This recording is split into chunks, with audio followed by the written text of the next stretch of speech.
Hey there, AfterBuzz TV fans. This is Megan Salinas here at RTX 2018 with the one and only Jen Brown. How are you doing today? Oh, I'm doing so well. Thank you for asking. Now, how's RTX 2018 been treating you so far? Ooh, it's been really good. It's been nice. It's been nice. We had our Project Improviser panel that Shannon and I have been doing for like 6 years now.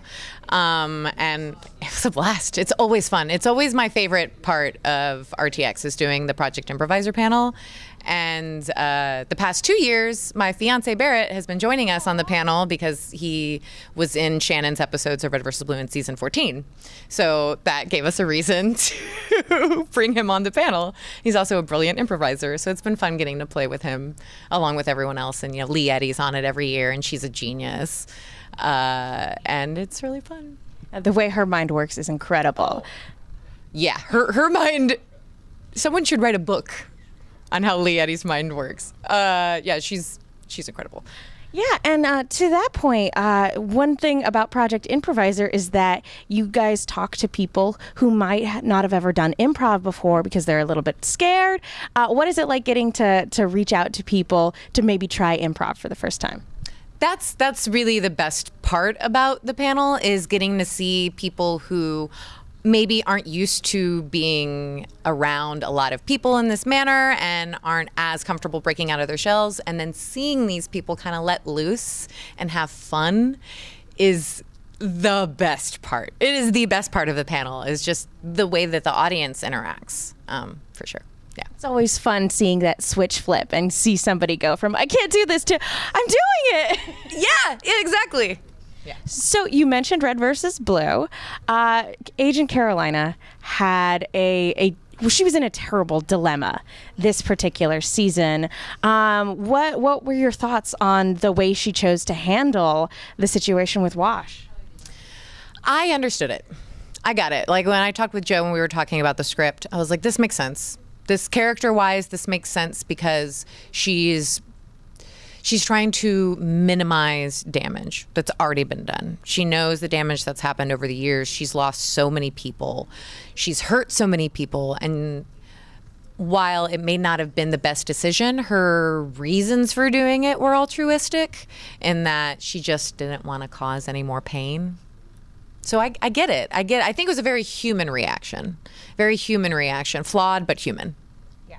And not only that, like she's trying to protect him, but also having to confront that situation is terrifying for anybody and very, very difficult. And we do have a moment of confrontation towards the end of the season.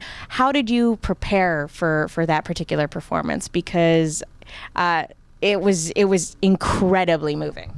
Oh, thank you. I don't know. People always ask me that, like, how do you prepare? And getting really emotional is not a thing that's hard for me. That's the easiest part of my job. I'm a very emotional person. So when they're like, oh, you've got an emotional script today, I'm not dreading it. I'm like, oh, yeah, this is the stuff I'm good at. Like, I know how to do this. I've had a good life, but I've also had a hard life, and I've had a lot of stuff happen to me in the past that isn't great. So unfortunately or fortunately as an actor, it's very easy for me to pull from past experiences for situations like that. So I just kind of pull into my bag of sad tricks. My bag of sad. Sad bag. A sad bag.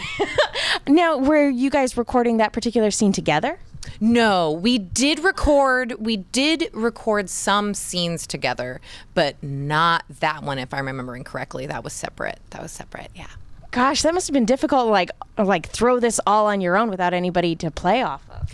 Yeah, it's gotten easier over the years because I've gotten used to doing it. But I will say when I first started having to do the really heavy emotional stuff without having another actor to like react off of, it, took a little bit. But like I said, it's one of, not to sound like full of myself, but it's one of my strengths. It's something that I'm pretty decent at, is being able to get really emotional really fast. So it's easier over the years. But it can get difficult. It can.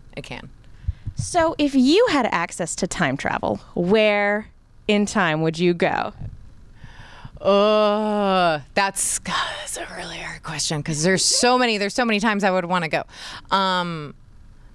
The 20s, because something about the jazz age, and also in the 20s was when we had one of our like huge sort of like revolutions as far as like sexual revolution and people trying to try out new things and just having fun and being crazy, and you know, the year of the flapper and all that. I would just be really intrigued to see that the rebel side of the 1920s, like in reality. But also I study history, so I also know it's a very depressing and awful time to go visit. I'm not idealizing the 1920s in any way, shape, or form. So that's the thing. Every time I think of an answer, I'm like, yeah, there's good things, but then there's also, you know, racism.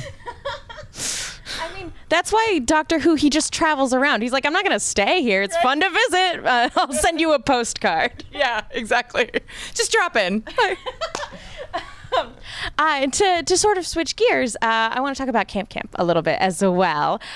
Arid, at the beginning of the season, was in an exceedingly uncool situation for the first time ever, but it gave her the chance to sort of develop this dynamic with Nerys. And I wanted to get your thoughts on that dynamic and that potential friendship moving forward.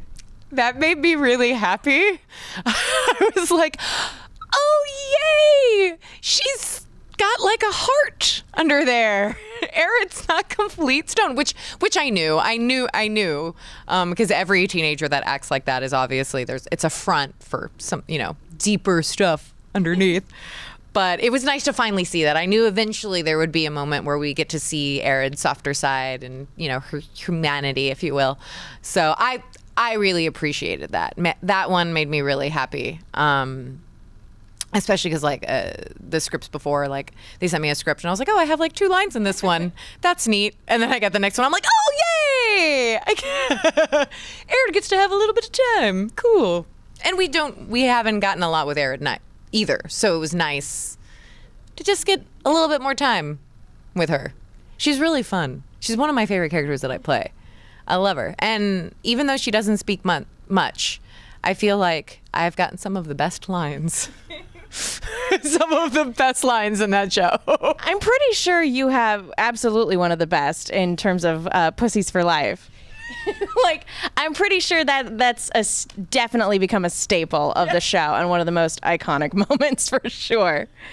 So that's a pretty great distinction. Yeah, and I got to come up with one of my favorite lines in the show too. So, and it was one that they repeated and they used on another character this season too, which is everyone born in the 90s is an old asshole. That was you. That was me. If I remember correctly, I'm pretty sure that was me. That's a really good line, but it makes me feel so old. Honey, I'm born in the 80s. So am I. I hear you. To that point, though, talking about, you know, getting to see her develop more at camp, at the end of the last episode, we find out that there might not be a camp anymore. So I do have to ask, what do Arid's summers look like without Camp Campbell?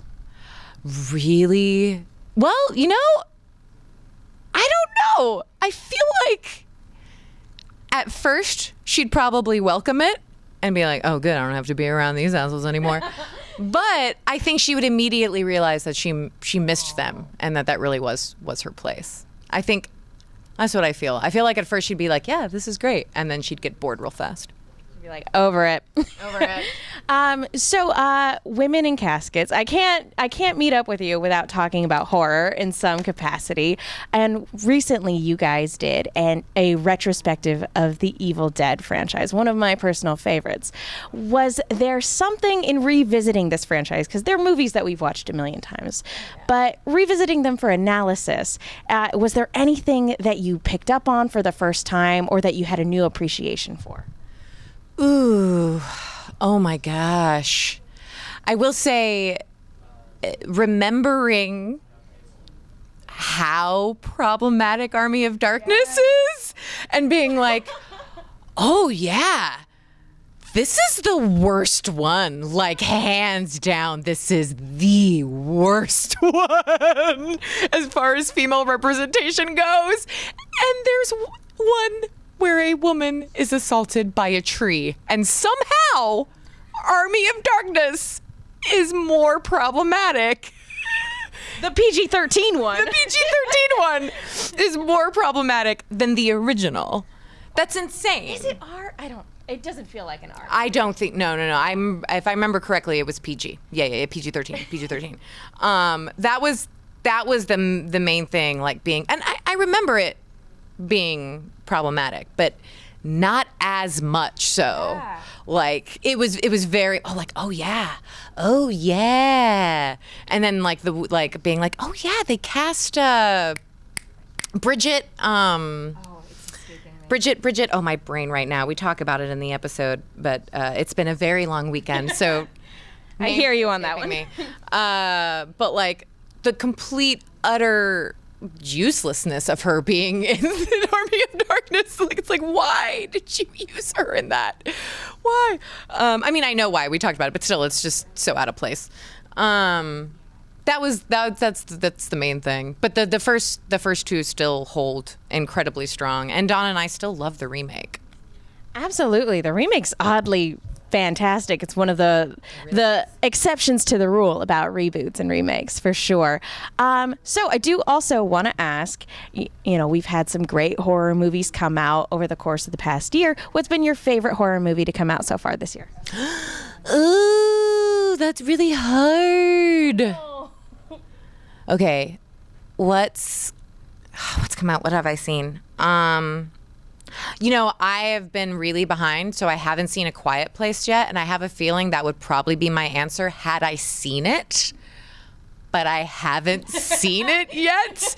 It's like I keep waiting for Dawn. It's one of those I don't want to see without her kind of things. But since the only one I've gotten to see this year, really, other than that, is Hereditary. Oh, man, that movie. Which Dawn did not like. Neither did my fiance. It's a very divisive movie. Very. But personally, Toni Collette is like God to me. So she can do no wrong. She can do no wrong. And her performance was amazing, and all the acting in that film for the most part was absolutely incredible. So I really appreciated Hereditary. I don't think it was perfect. I don't think it was the scariest movie I've ever seen, but it was very effective, and the acting was amazing. But I bet when I see Quiet Place, that's going to become my favorite of the year. I'm sure of it. I just haven't gotten around to it, but I know that it's going to be right up my alley. I think A Quiet Place was more entertaining, if that makes any sense, because Hereditary's whole job, effective is the perfect word for it, because it wants you to be uncomfortable the whole time. So once you see A Quiet Place, I will be very interested to hear what you have to think. So, and final question, RTX is the time for the Rooster Teeth community to get together. What would you like to say to the fans for RTX this year? Aw, just that y'all are the best, and y'all make me really happy, and you're super nice, and it really makes my day whenever I get to meet you. And y'all are all lovely. And if you like this stupid face, you can watch me stream 3 days a week on Twitch on my Jen Brown Plays Twitch channel. Twitch.tv. This face. Oh, yes. Do you have any other upcoming projects that you can talk about? I know NDAs are really tough.